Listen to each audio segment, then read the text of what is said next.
I bought this poster at the United States Holocaust Museum in Washington, D.C. in March of '94 and brought it back to my classroom. We were talking about the Holocaust at that time. I showed it to my students. I pointed out to them each of the symbols, what they meant. For example, a French Jew, a German Jew, a Jehovah's Witness. This is the pink triangle that gay people had to wear. And then I said, as a gay person, I would have been forced to wear a pink triangle had I lived then, because I am gay. That was the way in which I came out to my students. My third year teaching, I was called in by the personnel director, and I was asked to come see him after school. And when I went into his office, he had asked me what my sexual orientation was, and I didn't answer him at the time. I don't recall exactly what I said, and he said that a teacher had had a concern that I was gay, and he at that time told me he was going to ask for my resignation within 24 hours, and he was going to take it to the school board. Of course, I asked him if that was a public meeting, because I was only aware that school boards were public as I watched them on television. But he said no, it would be a closed meeting and that I would have 24 hours and I have right to counsel, which is to go see my UNISERV rep. At that time, he asked me again if I was gay, and I had said no. And he again said the name of my lover from high school and college, and asked what type of relationship that was. At that point, I was just crying. Rodney Wilson and Shelly Johnston have much in common. They have both had their reputations as people and as teachers tarnished because they are gay. Rodney, as you heard, came out in his class at what he thought was an appropriate moment, and then spent the rest of the year worrying about being granted tenure.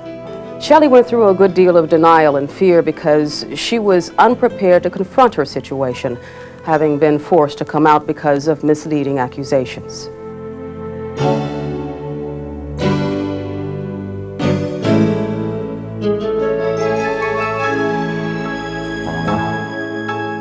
Hello, I'm Kathy Foster Johnson. Disparate treatment, harassment, and other forms of discrimination based on sexual orientation are the last vestiges of socially acceptable prejudice. And while there have been cases decided that perpetuate hatred and prejudice, there have also been many successful legal challenges in other contexts, as well as a recognition of basic human rights by courts and governmental agencies. Our goal today is twofold. First, to impart some general information about the various legal protections available to lesbian and gay education employees. And second, to touch on practical considerations that must be addressed in the real world. Is there any legal reason why Rodney Wilson could not say that he was gay in the classroom? Is there any legal protection that prohibits a school administration or board from taking discriminatory action against Rodney for coming out in his classroom? The federal government does not have a national non-discrimination policy yet that would include gay people. The state of Missouri does not have such a policy. And my high school is in St. Louis County. St. Louis County does not have that policy. And unfortunately, the Melville School District does not have that policy. So the four areas of appeal were not there for me in this case. My attorney used the argument that what had occurred in class was appropriate. It was a teachable moment. It was in the context of a valid historical lesson, and that it was my free speech right to say I am gay, just as it is the free speech right of a non-gay teacher to say this is my wife, this is my husband, these are my children. So the argument that my attorney used was that this was a free speech issue and an academic freedom issue. And free speech and academic freedom are somewhat nebulous. There are very few decisions that would say exactly what a teacher is allowed to say or do in a classroom. As for Shelly Johnston, she did absolutely nothing to announce or indicate publicly in any way her sexual identity. What happened to Shelly was a set of circumstantial evidence that was used by parents and students to take revenge on Shelly's coaching decisions. Someone had a suspicion that Shelly was gay, since there was no hard evidence, the school administration concocted a letter that said, in college, Shelly had engaged in underage drinking and had taken younger students with her to bars. That's all it said. But there was the implication, as Shelly tells us, that she was behaving inappropriately. I'm sure other teachers drank in college. I'm sure almost, and I'm thinking, yeah, okay, stop being so nervous. But I think I was more nervous about the gay issue coming out. And now, I do have parents to worry about. I have homophobic parents to worry about. I have my players to worry about. I have a community that I work in. And my family, I was only out to half my family. And I was concerned what people would do to them. How I felt about the letter was I was angry, I was insulted. I felt like the letter said that I was a teacher and that I pursued students and I took students out and I drank with them. There are no federal laws prohibiting employment discrimination based on sexual orientation, even though there is no relationship between sexual orientation and job performance. But there are three principal, political, and/or legal concepts in our Constitution which form the basis for any defense of an employee facing an adverse employment action because of his or her sexual orientation. These are privacy, equal treatment, and fair treatment. Privacy cases argue that a person's sexual orientation is a personal matter and not a legitimate governmental concern. Equal treatment cases assert that similarly situated individuals should be treated similarly. A person's sexual orientation does not justify different treatment any more than one's race or sex. Fair treatment cases say in essence that individuals should not be penalized unless they have first been shown to have done something wrong and given a fair hearing. The interpretation of these concepts, like the rest of the Constitution, is evolving, as Tony Sheehan, a lawyer with the Wisconsin Education Association Council, explains. Again, given, I think, the historical context where there's a lot of emotion that seems to come to the forefront when people are talking about sexual orientation, talking to them about facts and rational relationships between actions and behavior doesn't seem to make a real strong impression, at least at first blush, but I think over time, it does make a big difference. And there's been lots of statistical studies that have proven that once people are aware that men and women that they have known for years or who they work with in their community or who live down the street from them are gay or lesbian, their attitudes do in fact change.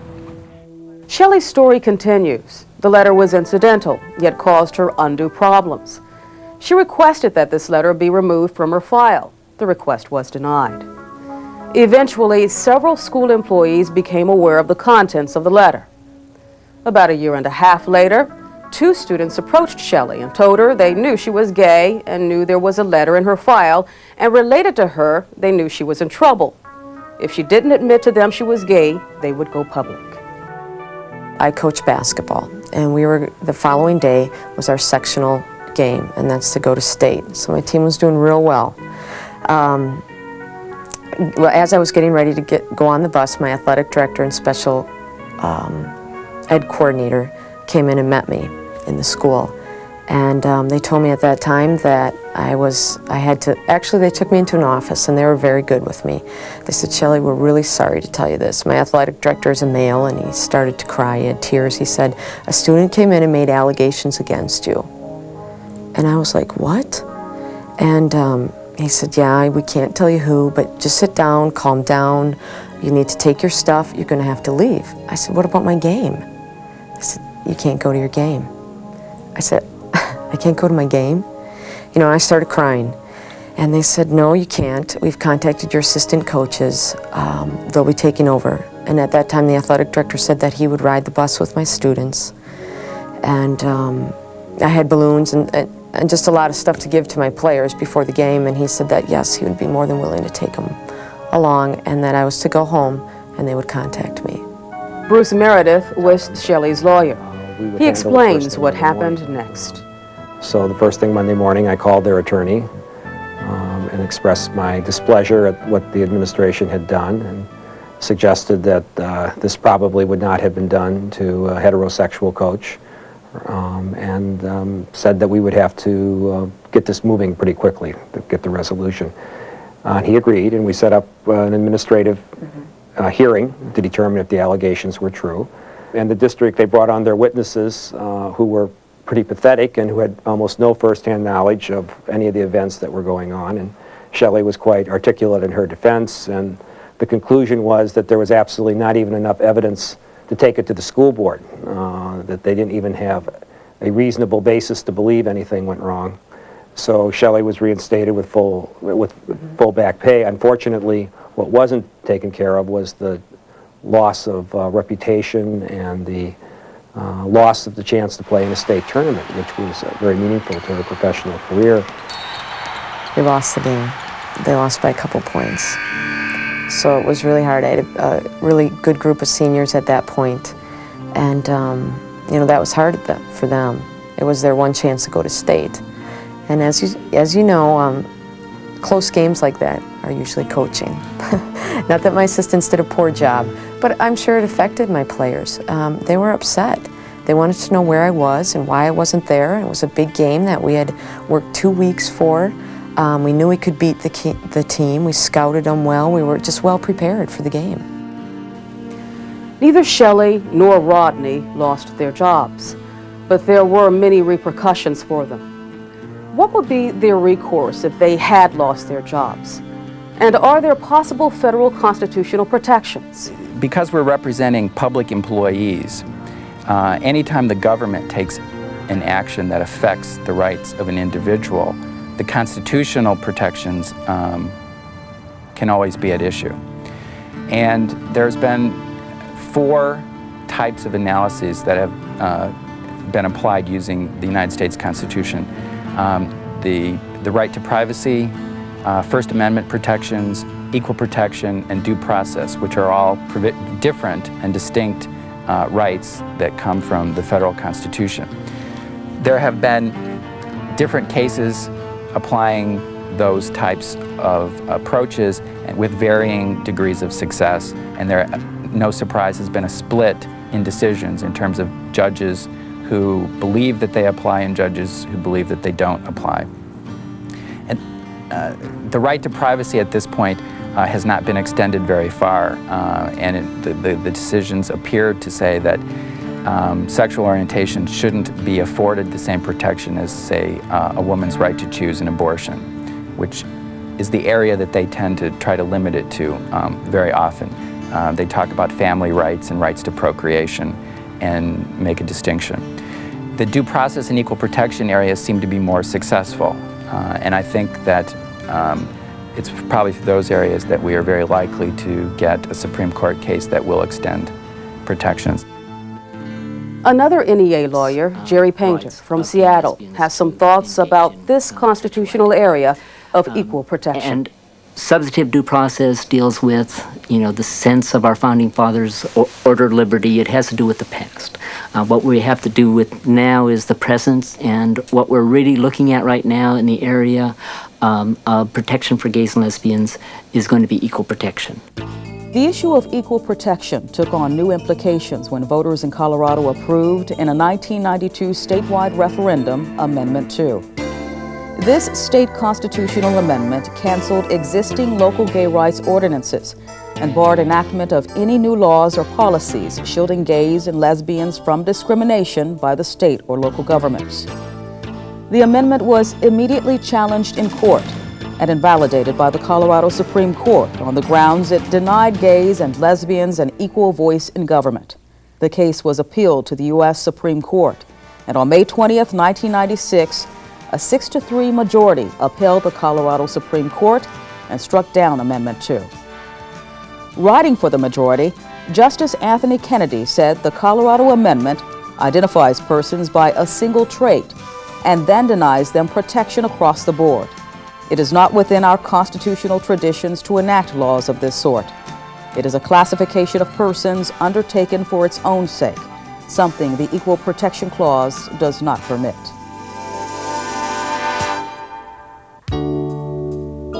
Academic freedom is a right under the First Amendment, and it exists in collective bargaining agreements. But the right to teach in your classroom can be limited. Academic freedom at this time, I think, is somewhat under attack in a lot of ways. I believe that given some of the negative attacks from what is loosely described as the conservative religious right, for instance, that there is sort of a backlash, that teachers find themselves often retracting from things that they might have felt comfortable or free to say 10 years ago. You know, academic freedom has never been really interpreted. I mean, it exists in collective bargaining agreements, but it's never really been, this is academic freedom. So the first thing we want to do is make sure that people understand that when they talk about academic freedoms, that there are limits, and that this right to teach in your classroom can be limited. A few weeks after I came out, a memo was sent to me by central office. It said that my behavior was inappropriate classroom conduct because I had, quote, revealed a fact of a personal nature. That's absurd, of course, because everybody talks about their personal life to some extent or another. They wear a wedding ring, they have a picture of their children or their spouse in their room. The issue of academic freedom has never been resolved in a legal setting that gives real clear definition as to how far that goes. One of the problems we deal with realistically when we're talking about teachers and other educational employees is this concept of role models. Teachers are supposed to be role models, and therefore even if they legally have a right to academic freedom, it's somewhat circumscribed by this concept of role models. First Amendment, first of all, protects freedom of speech. It also protects the right to association. And there are cases which have basically held that for a person to express his or her opinions on gay rights, for instance, that should not be precluded by a school district or any governmental interest, and therefore it does have First Amendment protection. I think we're coming to a point now where this issue will be discussed more and more and more. And that puts the gay and lesbian teacher in a more precarious situation because the issue is now being brought up. So people will wonder or assume or ask questions. In the past, the issue wasn't brought up. People didn't think about it. You wouldn't imagine that the man or woman teaching next to you was gay or lesbian. It was just something we didn't deal with. But now it's something that we're aware of. We know gay people exist, and we know there are gays in the classroom, gay teachers and gay students. And I think it's going to become something that teachers are going to have to address more and more. State constitutional provisions guaranteeing the right to privacy, association, or equal protection may provide public school employees with protection against employment discrimination on the basis of sexual orientation, although few state Supreme Courts have addressed this issue. California, in its state constitution, prohibits discrimination on the basis of sexual orientation. Title VII does not prohibit employers from discriminating against employees on the basis of sexual orientation, and it does not protect employees from harassment aimed at their sexual orientation. Employment discrimination on the basis of sexual orientation is not specifically prohibited by Section 504 of the Rehabilitation Act or the Americans with Disabilities Act of 1990. But school employees who have AIDS or HIV are protected from employment discrimination by both these acts. Several states have enacted legislation prohibiting discrimination based on sexual orientation. The concept is to treat discrimination against gay and lesbian employees the same as any other protected class.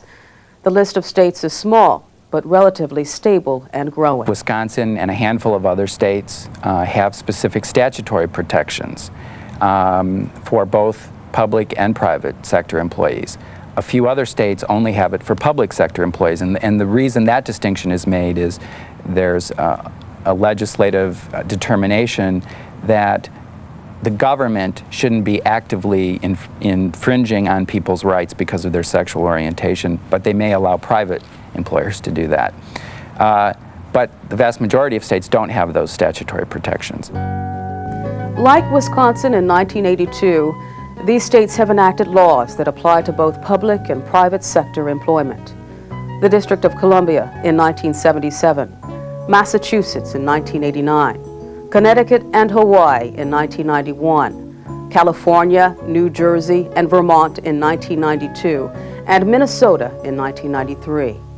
In addition to these 9 states that have civil rights laws for gay people, there are several other states with executive orders on the books that offer some degree of protection to state employees.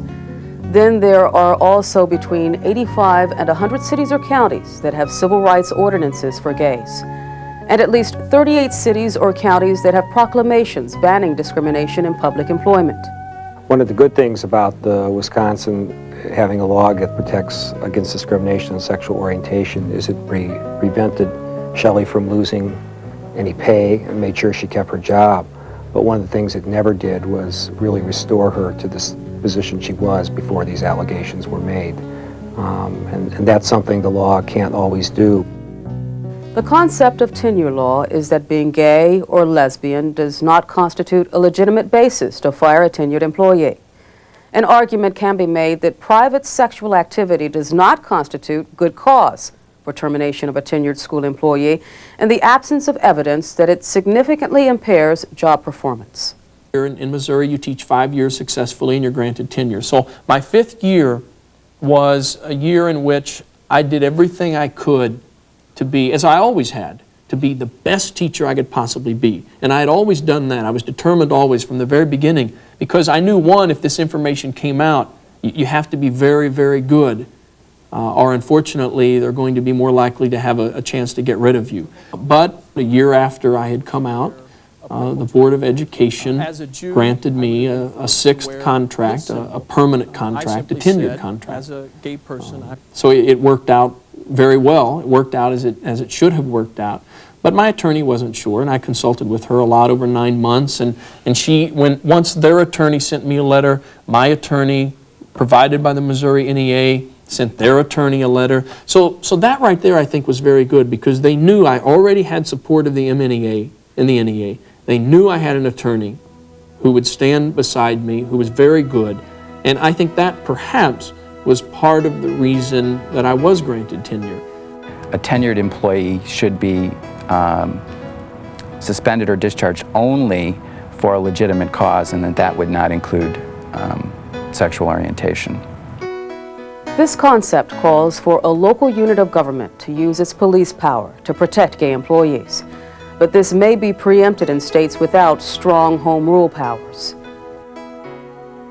If you are considering gay and lesbian issues in your schools, I really wished you would start at the collective bargaining agreement, or at least school policy, because that's where you're going to get a lot of protection and you're going to get a much better decision.